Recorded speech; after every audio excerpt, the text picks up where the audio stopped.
So, Anne, how are you doing on your 30-day challenge? My biggest part of the 30-day challenge is reminding myself that I'm on a 30-day challenge. It's a slippery beast, I think. Especially an emotional challenge, right? You can take the challenge, I'm going to go to the gym every day, and you have a really concrete example of how successful you're being. You're either going to the gym or you're not, whatever it is. It's very clear what progress you're making or what progress you're not making. But this one's a little more difficult. One of the things I've liked about it is literally the act of having an emotional challenge and talking about it. I've talked about it with clients. I've talked about it with friends. And what's been fun is it's really been a positive activation, real positive dialogues around just even the thought of what would the challenge be. That in and of itself, I think, has been really pivotal. Mm-hmm. Yeah, I have been really humbled by the whole experience. You know, I definitely was having this, okay, you and I should be doing this really well because we're the hosts of this podcast and encouraging and leading this challenge. And shouldn't we be models of success?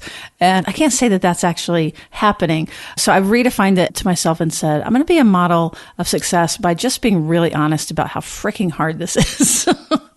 And I think anybody who's in the depths of it, at least some people will be able to relate to that. Oh, definitely. And it is hard. There's so much distracting us every single day, the activities of what we need to get accomplished and kids. And like, how do you stop and really slow down enough to say, what is the one thing I really know that I want for myself that could build emotional health and security? That's a big topic. So I also we are continuing to have discussions on the Facebook group. We're going to do a few of these during this first 30-day push. But if you're just hearing about this, it's no problem at all. What you can still do is sign up through therapistuncensored.com/challenge. It's just a series of 4 emails, and it's going to help support you. They're full of resources and stuff. And then, of course, we have that podcast that we just did. So don't feel left out if you haven't started. Guess what? You're not off the hook that easy. If you're hearing this and your interest is piqued at all right, get on the bus. Therapist Uncensored brings you decades of experience with interpersonal psychotherapy, relational neuroscience, modern attachment, and anything else they think will be helpful in healing humans. Now, here are your co-hosts, Dr. Ann Kelley and Sue Marriott.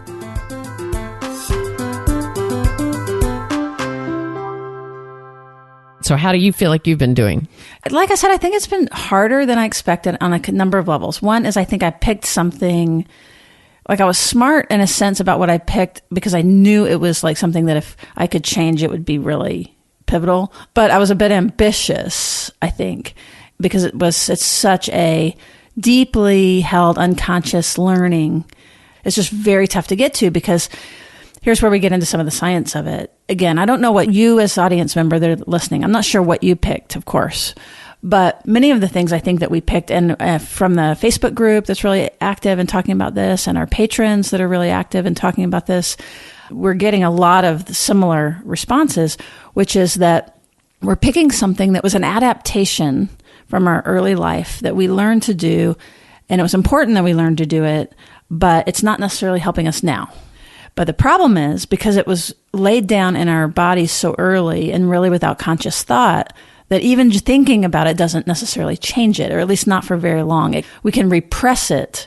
It's like white knuckling it. We can work to adapt to it and things like that, but it doesn't actually necessarily change that early memory.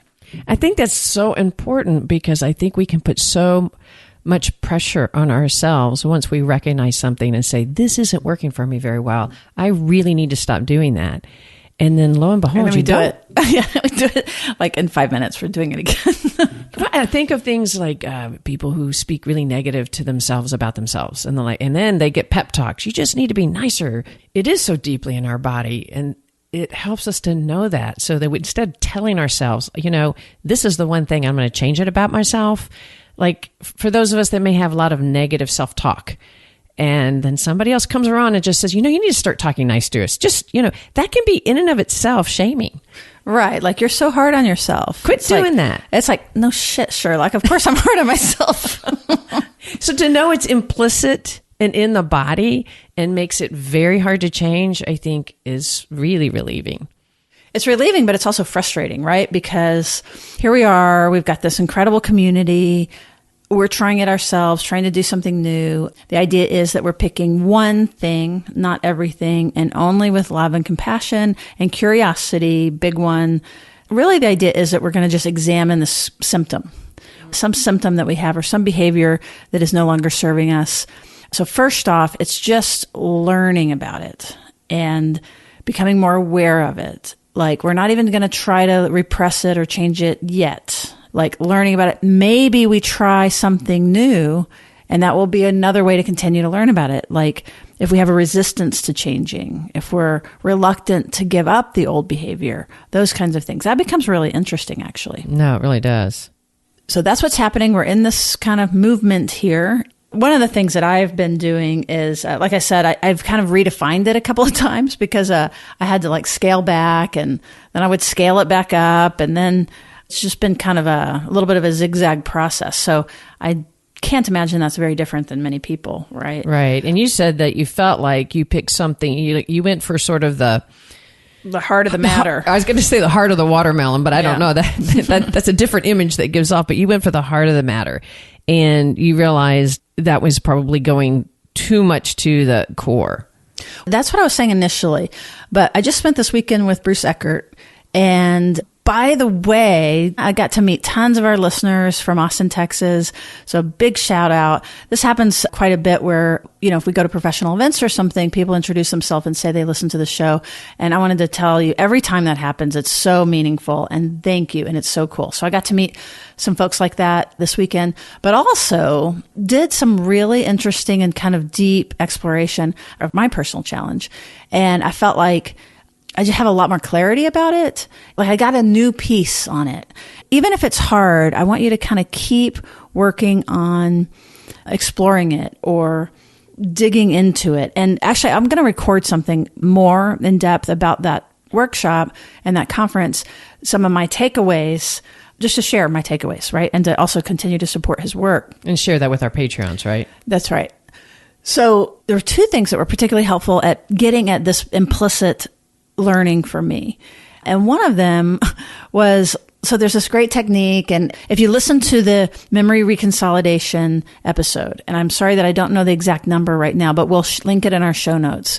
We go into a lot more about memory reconsolidation and coherence therapy. And there's some techniques in there that are really promising. It's basically what the neuroscience says about how to change these long-term implicit memories.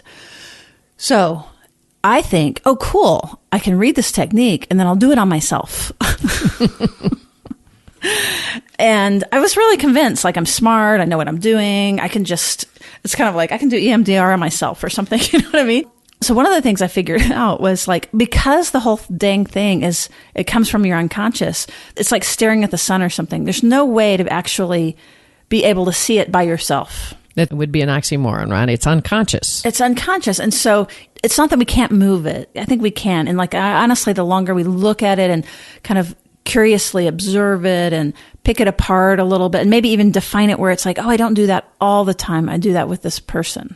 Well, and if I may, it's also what you're being curious about is your responses. Yes. And what comes up and the feelings of threat. And what you're saying is getting deeper and deeper. And that is getting you closer to the unconscious and inviting it out in a safer way. So we can't know our unconscious, for that matter. It's our unconscious, but we can see the effects of it, the implicit coming out in our explicit reactions, and working to get more comfortable with that invites it in more.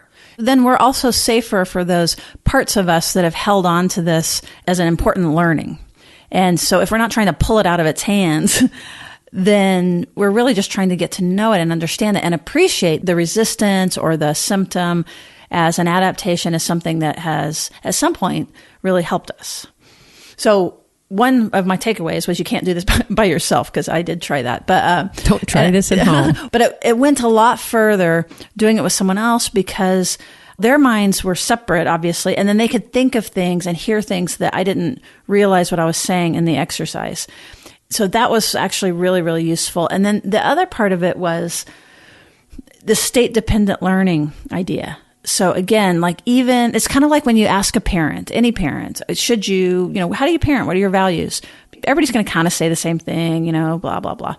Consciously, most people are going to tell you, don't hit your kid and, be reliable and all these things. I want to be a good listener. I want to be a good listener. Let my kids express themselves. Right. But you get activated and what happens? Right. So we're not anticipating that they're starting to talk about something that freaks you out. Exactly. And so as good a listener as you want to be, they're saying something that all of a sudden your body feels a threat and you're going, what? Wait. And you're doing everything you told yourself you weren't going to do. Right. And so when we're in a regulated state, we have access to all this great knowledge and learned information. But as we get into a dysregulated state, the neural network shifts and it becomes a different learning. We really actually kind of lose contact for a moment with that more reflective stance, especially if, we come from a neglect or a trauma background or have had tough things in life or had adversity. Then we have these learnings that are on their own network. And so that's why, like, I can know two things at one time, like, I don't hit my kids, but I shouldn't hit my kids. And then I find myself being really hard or rough or, like this example would be actually, being physical with my kid, that those two things can coexist in the same person. And the person is a good person. We're not saying they're a bad person, but we just need to understand that they really are working on two different neural circuits. And the only way to change that symptomatic behavior is to get to that other circuit, which has to do with activation. So we have to be actually feeling the feeling. I didn't actually mean to get into this detail. Do you think this is helpful? Should we keep going in this direction? Yeah, because I think it could relate to people's challenges, because what we're talking about is how difficult it is to know what it is you want to shift and how hard it is. And when we're making a challenge, we're telling ourselves we're going to do it. And at that moment, our body is in one state and we mean it, and we even have the insight into our implicit. We might know that we were abused by our own father, and we may know that's what's activating us. So the intellectual understanding of that, and what you're saying is the change often needs to be in the activated state. That's exactly right. Because what can happen is, like, this happens to a lot of us, is, let's say, I'm scared of people raising their voice because, my father had a rage issue. And so I get that the adult person that's yelling at me, adult now, isn't as threatening as I felt when I was a kid. I can see all that. But then it often goes to, well, why in the world haven't I figured, I'm 50 years old. Why haven't I figured this out now? Like, I know that. Like, what is wrong with me? I'm so dumb.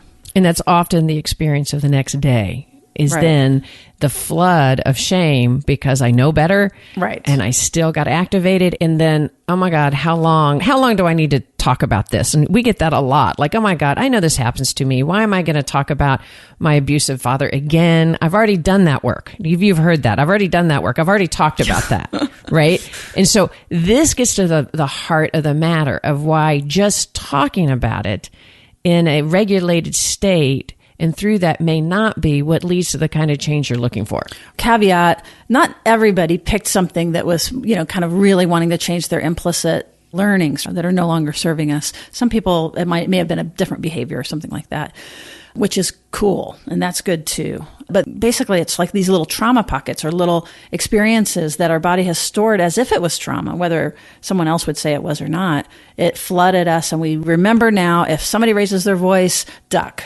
Or if you don't set a boundary, something bad's going to happen, or whatever the particular issue is.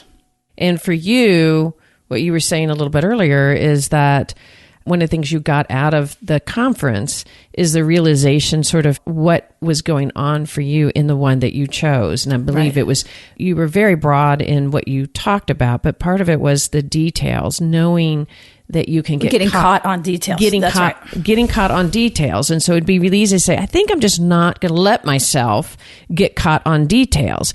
But the details that start to not match up is what really activates your body in a way that makes it feel unsafe. So I'm going to take a risk here and share a little bit more about what I learned about that, which was unexpected. Like, I knew some of where it comes from. I kind of thought I might get a little bit of gleaming. But the new thing that I got was the detail happens that doesn't feel like, this is going to sound weird, but I'm just going to share it because some people will relate to this. chucking along, going on, everything's fine. Something happens, and what it triggers is we're not seeing reality the same way. And I understand from my history why that's important, right? Because things would happen and then it would be as if it didn't happen. And so I think that what I've done is I've learned that's not going to happen to me again. I'm going to keep my mind online, and I'm not going to basically have that terrible experience of losing myself and not being able to have my own grounding. So then I become very firm. So then when it happens now, adult, I become very firm, like, wait a minute, this is happening. I'm going to tell the truth. I saw that happen, blah, blah, blah. Even if it's a stupid, dumb thing, right? Like it's a complete overreaction. But the new thing that I got was part of why that I grip onto it is because I didn't necessarily have help back then holding on to the ground of what was happening. One of my things that I wasn't aware of is that, like, I don't have any sense that anybody's going to help me with this. I'm on my own, so I have to hold on to it. And if I let it go or get flexible, the whole thing goes away. I don't have yet a memory of this particular weirdness of myself having participation in helping the floor stay under me if I'm not the one doing it. Does that make sense? I think what I hear you saying is that if you're focused too much on trying to stop yourself from trying to clarify reality. Right. In some ways, it sounds like you're also then sort of leaving yourself alone, like, okay, I should just be okay with that. And that you connected to that it was being alone with the non-reality that was so terrifying, that's what your body's responding to. Right. And that right now, sort of the recognition of needing help, that not being alone. So aloneness is the implicit trigger. If I'm going to hang on to my mind when somebody's telling me something didn't happen when it did, I don't have any internal implicit memory of being helped with that, right? So the way a survival thing is to just like, well, at the time it was to let myself sort of dissolve into like, okay, it didn't happen or whatever. Or like, just like, okay, we're going to just have breakfast the next morning and everything's fine and, whatever. And that was adaptive and that was smart. But in my life, I've worked really, really hard to not have that happen. So that the new thing is that when that happens, one, and this is the part I already knew, is I know that I don't have to be that reactive to it. When our realities aren't matching up, it's fine. It's not like, so what? So I learned more about my steadfastness in it and why that it became like it felt a little bit more urgent to make sure that not that I had to control the reality. It doesn't have to be my way, but at least that I can feel that we're both seeing the same thing, even if we're seeing it differently. That's the weird thing. The next thing was part of why that I get so stiff about it is because it doesn't even occur to me that someone else would be there to help with that, to say like, oh, you can relax and I'm going to make sure that the floor stays up under, even if things get confusing or what have you. Yeah, that somebody could be there with you in it. And in fact, the more alone, that's new. Right, and the more alone and scared you feel and the more desperate your body feels, it may inadvertently keep people from being able to be there. Totally. Right? Because I don't even know to look for them. Right. That's not my reality. And that can go back and forth. And knowing that the reality, while important, is not the core. What the core is that somebody can help you. Exactly. And that somebody could be there. Right. And it's not all up to me to hang on to that sort of thing. So that was cool. So I'm sure I'm still going to do it. I don't know. But that was an example of me kind of really trying to dig in and work on it. So we'll see. I'll kind of keep y'all posted if that made any change or not. But I'm hoping so. And I'm going to get it to sink into my unconscious self, some of these new learnings that I'm like, in other words, we're trying to move from the ways that we adapted and survived to this new secure way of relating, which is that, even if I'm not the one hanging on to things, somebody else will be there to help, that kind of stuff. I really like that, Sue, and I think that's so important because there's so many times when we're having a goal, and we did say that in our first one. How are you going to know it's changing? What's the behavioral? Yeah. And it can make us think of an outcome-oriented behavior. Right. Which is the symptom, and that is true. It starts with the behavior, starts with the symptom. Right, but in recognizing the symptom that you want to shift, you've gone much more internal and you've named one part of it, and now you're unlayering it. Right. So you're really smack dab on your goal. Right. The goal is this aspect that you want to go deeper and deeper on and shift to more of a sense of security inside of you. So it's the exploration that's making you really hit a home run with your goal, in my personal opinion. Right. Well, it's not a home run yet, but I think at least I'm back at bat, whereas before I was like, oh my God, this is too hard. Because no matter how much I was thinking of it, like, if I even thought of the thing that would trigger me, I could still get a little activated just even thinking about it.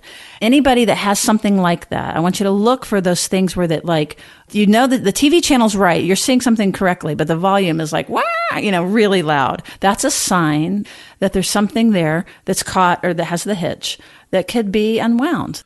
Right. And the reason I'm going to reiterate that it is a home run, because we think of the home run as sort of the end goal, but that I want to really dissuade anybody from thinking about that.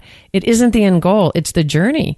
And so what I feel like you've done, and you've been so authentic with our listeners, is shared your journey, and your journey is going deeper and deeper. So often we get so frustrated that we haven't accomplished our goals, but it's the journey and the goal that you are definitely accomplishing. You've taken some layers off and you've taken a risk to go deep.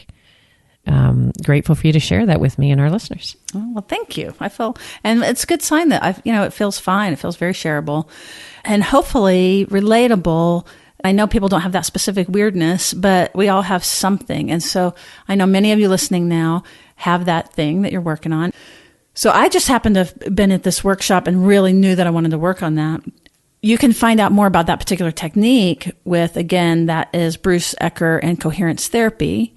But you don't even have to do that particular kind of therapy. Any kind of work where that it's interpersonal and that you're getting activated and then you're having a new learning, that's the really shorthand of it.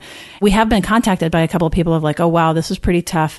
This would be maybe a really good opening to, if you're not already in therapy or if you want to resume therapy or if you want to deepen your therapy. We're not therapy fanatics, even though we're therapists. If you notice, we don't really refer people that much to therapy. But for something like this, if you're struggling, Psychology Today has a really good resource guide you can put if it's trauma informed or attachment informed. You can do these really specific searches in your area. And then we also have goodhelp.com for online therapy if you're in an area that doesn't have someone close by, or for any reason that it's not cool culturally or even financially. It makes it much more accessible to do online therapy. And that is an interpersonal experience and way better than not having it. And the thought of seeking therapy or help because you're wanting to deepen security inside yourself and build relationships, not because you think you're messed up and need to be fixed. I really want to emphasize that because this stuff is exciting. I mean, at least for us, we're nerds in this. It's so exciting when we get something and we feel like we're growing and building. And I hope it's a motivator and not, oh my gosh, I got to go change this bad thing about ourselves. We said maybe a bad habit, but what it is, it's something that we're doing that's not really what we want to be doing. And we're going to build muscles. I literally think of it as building muscles to activate more of what we want in the world. That's right. And if we're too comfortable, that's never going to happen. But we also need to be comfortable enough. So It's really funny. New learning you have to have some distress to activate your system to know that it's important, new. But if you have too much distress, you're not going to be able to take it in and learn it. So we're looking for that middle range. And I love how you were talking about therapy. And that's how I think of it too. It's like going to the gym. You go to the gym not because you're so weak you can't walk down the road, but you go to get stronger and to find muscles you never knew you had and to have capacities that you have never had before. So I was going to share one part of my challenge this month. I guess in time, I'm going to share a success, but I don't want it to feel like part of my challenge has been to keep it in mind, to keep it focused, and to keep it kind of part of my daily experience. And that's been hard to do. Mm-hmm. But the broader part of holding it has been inspiring. And so my challenge was, I sometimes refer to it as my own weather report, but is really being able to be deeply inside myself in my own experience while also with somebody that I love and care deeply about is in an experience that may need my support or help. As you're saying it now, it's more specific than it was. It's more clear than it was. The work, it gets more and more defined. So that's cool. So go ahead. Yeah, I think it has. And it's been fun to kind of keep it in mind when I'm talking to my kids, et cetera. It's really been, actually, I found it inviting. So one success I had, and it wasn't as easy as I thought it was going to be. I went to an amazing performance, and it was a musical performance. And I was with a friend, and the experience was very stirring. It was very stirring for both of us. And in that, my friend ended up feeling their experience in this very deep, tearful way. some sadness, some joy, just a mixture. I didn't know completely, but very emotional right next to me. It was really lovely because I found myself both connected and caring and able to want to be there and to know about her experience. And then at the same time, remembering my challenge, it could have been easy for me to be more focused on her experience than my own during the process. That would have been so easy because it was more explicit right there. There was tears and so it was so easy to get drawn that way. And I wanted to, and I could have done that and been extremely happy with the whole experience. But I remembered my challenge. And so while being there, I also then slowed down and took in my separate experience of the performance and the music and ended up sort of leaning forward and really taking that in at the same time, which was this really active, vivacious joy that I was having by experiencing music. The room was full of people. I could look around and see all their smiles, and they were impacted by the music, and I was too. So there was this deep shared experience and a lot of joy. And I was really able to stay in my own experience of excitement and vivaciousness while not completely knowing what was going on with my friend, but feeling connected to it. So when I left, really felt that as a success of mine. Oh, that is wonderful. I think that's total success because you could feel the activation a little bit, and then you were able to experiment and do something different and hold on to yourself. And it went well. Nobody died, and nobody, you know what I mean? Whatever our fears are about what happened. And there was and we left just having this amazing experience. It was the best night, and I could hear all even more deeply about what all was going on, which is a myriad of emotions for her, and share mine. And it felt very separate rather than my being so focused on her experience because it was so explicit. Okay, guys, we're going to keep popping on occasionally, a little bit more during this time to offer support. Remember, there is the email support. If you go to therapistuncensored.com/challenge, you'll get just a short series of emails just about this and lots of resources. We're packing lots of resources into that. There's no course on the other end, or we're not selling anything. This is just to try to get us to really have impact and help you have impact in your life and making these changes. And just remember, too, Sue's going to jump on for our Patreon members and talk a little bit more about that training and the outcome she got from it to our Patreon members. So look for that if you're a Patreon. And if you are not, and you would be so inclined to join us, we can't tell you how much it means to us that some people join and help support, not only that we can bring this kind of information to you, but you help us bring it worldwide to those who otherwise couldn't get this kind of material about building security one episode at a time. So you can go to patreon.com/Therapist Uncensored and become a Patreon member. We would be so very grateful. Yep, we love our nerds. All right. Thanks for joining us today, and we'll see you around the bend.